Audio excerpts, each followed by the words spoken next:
you're going to be sleeping to an extent that I hate to be interrupted. You're also not sleeping at the same time. Am I doing enough? One of your eyes is open and one of your ears is wide open, always listening to noises. Make it make sense. Jeez. Nobody prepares you. At some point and at some stage after pregnancy, sleep deprivation is very real. Mom guilt is real.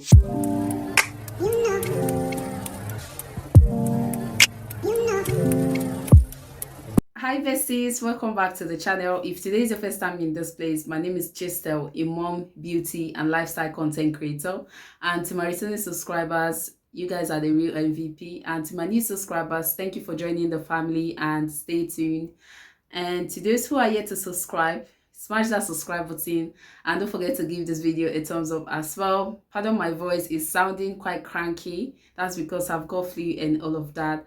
But yeah, so today we're talking about a very interesting topic, a special something. So whether you're a mom, a pro mom or an expecting mom, stay tuned because you're going to learn one or two things from this. Today's topic is what I wish I knew before becoming a mom. I know everybody has that thing they wish they knew before becoming a mom, that even though later on at the stage of motherhood, you're like, didn't anybody tell me about this? Why am I just finding this out now? Yeah, I was in that shoe when I became a mom, when I was pregnant, and after pregnancy I had a baby and all of that. So I was in your shoe, okay? See, let me tell you, motherhood is a beautiful thing. Don't get it mixed up, okay? Motherhood is a beautiful thing. It's very beautiful. It's filled with wild and different experience, and all of that are what makes it motherhood. And all these things are things everyday mom, whether you're a mom, you're a pro mom or you're an expecting mom, wish they knew at some stage or at some point in their life. Is beautiful, but also widely different from what I expected. Everybody has their own expectation and all of that. Maybe along the line or somewhere in between, you're like, why didn't nobody tell me about this? How come I'm just finding out about this? Why am I just seeing this now? So there is always a point in your life, there is always a point in motherhood stage where you get to ask yourself these questions. And in today's video, I'm going to be sharing with you my own experience and also slightly your own experience, or some might be what you have experienced as well as a mom, as a pro mom or as an expecting mom. So if you're already a mom, let me know in the comment section down below, what are those things you wish you knew before becoming a mom? What are those things that when you ask yourself, you're like, oh, I wish I knew this before becoming a mom? So leave it in the comment section down below so the expecting mom or the new moms get to find out and know what they are into. Okay, number one, you will never sleep the same again. I know babies don't sleep, but see, let me tell you, nobody told me that it will hit differently if you have a baby. Nobody told me this before I became a mom. Like, I know there's a saying that always says, sleep when the baby is sleeping, but nobody tells you the difference, most especially at night. Nobody told me newborn stage is a wild stage and sleep deprivation will hit that hard, if you know what I mean. It's not only the newborn phase, even in the toddler phase, the children phase, sleeping in between and waking up in between. Nobody prepares you for that. Nobody. I said nobody prepares you for that. Nobody prepared me. Nobody told me that at some point in motherhood stage, after having children, after having a baby, you're going to be sleeping to an extent that you're also not sleeping at the same time. You know, in the stage of when you're sleeping, but one of your eyes is open and one of your ears is wide open, always listening to noises, listening to sounds and all of that. Nobody prepares you for this, seriously. Even though your children sleep throughout the night, There's always this mom instinct in you that always makes you feel you need to wake up, you need to go check up on your kids. And that is one thing nobody prepares you about, to tell you, oh, there are some points in your life that when kids are sleeping, you need to check up on them. Or there are some points in your life that when kids are sleeping, they usually wake up at night either to request for water, or sometimes they tell you they are hungry, or sometimes they tell you they want to wee. Nobody prepares you for that. And as a grown-up or as an adult that loves her sleep, I'm speaking for myself, I hate to be interrupted. So this thing is one thing that nobody prepares you for, to let you know that at some point in motherhood, you'll be experiencing this thing constantly. When I was a first time mom, there was a stage in my life when I was 9 months pregnant, or 8 9 months pregnant. So it was that stage I wasn't sleeping properly. We all know when you're in the last stage of your pregnancy, you don't sleep very well, except for those who are lucky enough to sleep properly. But if you're in that stage, you don't sleep very well. So as a first time mom as of then, and an expecting mom at the same time, I was like, okay, now I'm not sleeping properly. At some point, maybe after birth, I'm gonna sleep properly, and I'm gonna grab all the sleep I didn't sleep when I was pregnant. I'm gonna grab all of them. See, let me break down news for you. You're gonna be disappointed, okay? You're gonna be disappointed. So these are something nobody tells you about. These are things nobody prepares you for, that at some point and at some stage after pregnancy, sleep deprivation is very real. Thing we expect all the time when you have a baby, when you have a newborn. See, let me tell you, if you're expecting now and you're not a mom but you're expecting, enjoy that sleep now, because you're definitely gonna miss it. You're gonna miss every point of sleeping for a very long time without being disturbed or even being woken up at any point in your sleep and all of that. So just enjoy it now and while it lasts. That's just what I would say, and all of that. Number two, yeah, mom guilt is real. But let me tell you, you're doing an amazing job.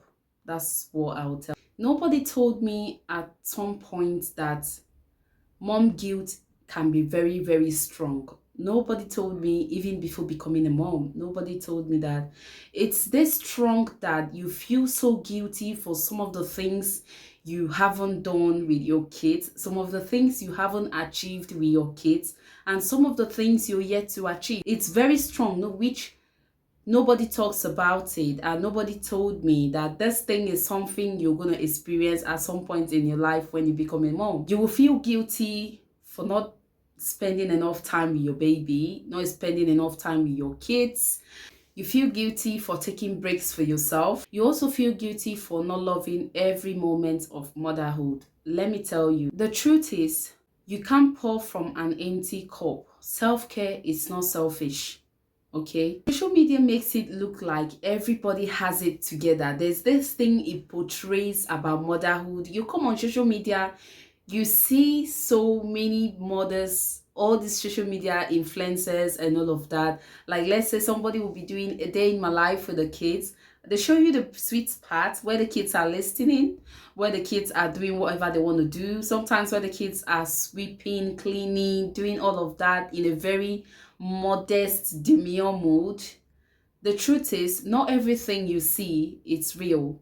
Some of those things you see are being staged, and it's in a point that it's been so emphasized on that makes it very, very intense, that you're not doing well as a mom, or you're not achieving something, or you're not doing what you're supposed to do as a mom. These are things it makes you feel guilty. Every mom has a rough days, does not mean your own day is bad. Okay, so don't allow mom guilt to take over you or make you feel as if you, as a mom, you're not doing it right, you're not getting the point right, you're not training your kids right, and it does not make you a bad mom. So don't let anybody make you feel as if you're not a good mom, because there's always this mom guilt in us as mothers. So don't let anybody make you feel you're not a good mom, you're not doing it right by spending enough time with your kids, or you're not doing it right by making that time. Maybe you're working and you're not leaving your job for your kids, and then you're feeling guilty and someone is trying to make you feel you're not doing it right. See, let me tell you, all that does not matters. Okay, there's always a mom guilt as far as motherhood is concerned. There's always mom guilt, but let me tell you, you're doing a great job as a mom. You're doing a great job, and that is all that matters. So as a mom, most especially as a first-time mom, if you're first-time mom, you know what I mean. So if you're first-time mom, when the baby gets sick and you're not taking the baby to the hospital right away, there's this guilt in you that makes you feel as if you're doing something wrong. There's something wrong with you, or there's something wrong with your child, and it's always there. And that is what they say about having people who are knowledgeable beside you, because in my own way, in my own experience as a first-time mom, when I had my first child, that mom guilt was there. If I'm sick and the baby is sick, the baby comes first before me, and that was how I made it. It was so bad. It was so bad to this point of I was breaking down, and I then said to myself, if this continues, I'm going to break down. You don't want to break down for your kids. If you know where I'm coming from, breaking down by you being empty and you're not prioritizing yourself. You need to be mentally fit to handle motherhood. You need to be mentally fit and stable to know what's going on beside you, or to know what's up with your vicinity, your environment, and all of that. If no one tells you, if no one told you, let me tell you, you're doing an amazing job as a mom. So don't let any mom guilt take over you. Take whatever is going to give you joy. Take whatever is going to give you peace. Don't let it take you or bring you down or weigh you down. Point number 3, your body will change. Have you heard that before? Listen, I thought I would snap back after having a baby. Nope. Okay, don't let anybody deceive you that these are things I was told. Okay, let's come into reality. Things nobody wish told you, but these are something somebody told me, which I would say is the opposite of it. My first child, after I had a baby, I snapped back. If you see my tummy, it looked as if I've never had a baby or whatsoever. It was very flat and all of that. And I thought, oh, this is good. It's going to stay the same. This is good. This is perfect. So what are these people saying? Oh, when you have a baby, your body disorganizes, your body disfigures, and all of that. And I think that comes down to body size. So you can't compare someone who is plump, chubby to someone who is not. Their body sizes are different, and making it feel as if the other lady who is chubby or who is plump, after birth, she hasn't snapped back and the other person has already snapped back, does not make you, the other person who hasn't snapped back, any different. It doesn't make you less of a mom. It doesn't make you less of a woman. And the society has made it look so bad that after childbirth, if you don't snap back, is a big deal, is a big thing. And they emphasize on it so much that so many people end up body shaming some women because they haven't snapped back and all of that stuff. When I had my first baby, I snapped back perfectly fine. When I had my second baby, it was okay. And this, my third baby, my tummy is still there. It's still there in the sense of you don't expect your body to go back to normal. Like, come on, let's get this real. You carry the baby for 9 good months. Do you know what that is? A human being for 9 months, and giving birth to that human being and you haven't snapped back doesn't make you less of a person. It doesn't make you look as if you're not beautiful. You're beautiful than you can imagine, more than you can imagine. Body grew an entire human being for 9 good months. It won't just go back to normal overnight. It won't just snap back overnight. That is one thing people don't tend to realize. I don't know if they realize it, but they're just making it look as if they don't realize it. See, let me tell you, as a woman, there are some stages that your you're in, you don't even bother anymore, if you get what I'm saying. So there are some points in your life that you don't even care what people say anymore, and that's the point I am in my life currently. I don't even care anybody's opinion on how I look, my body size, or whatsoever, because I've come to a conclusion, or I've come to a realization that on this planet Earth, as long as you're a woman, you're a mother, you're still going to get criticized by people. If nobody criticizes you that you're big, they're going to criticize you that you're small. So it all boils down on this body size negativity. That is just it. Postpartum is physically and mentally tough. Stretch marks, loose skin, changes in your hair, all normal. It's all normal. So I don't even see why people make it look as if it's not normal. Seriously, I don't know why people make it seem as if it's not normal, because as a lady, at some point in pregnancy, you get to experience stretch marks. And there's this kind of stretch mark that when you have, I had stretch mark when I had my first baby. And it got to a point where I was criticized. Some people say to me, oh, you need to apply this, you need to apply that, you need to do this, you need to do that. And I was like, why do I need to do all of this? You need to ask yourself question, why do you need to do all of this? This is your body. This is a sign. These things appearing on your body, all this loose skin, your tummy being loose, some part of your body being loose, stretch marks, sometimes you lost your hair. All these things are the physical attribute that shows there's something, that something went on, something went through your body. So you being shy of it, shying away from it, talking about it, I think there's a stage where people need to emphasize more on those things, that you shouldn't feel bad as a lady. Instead of worrying about bouncing back, focus on healing, focus on strength, and appreciate what your body went through. Point number 4, you will love like you never thought possible. Motherhood is hard, but the love makes it beautiful. The love is massive. The love you get with your kids, it's massive.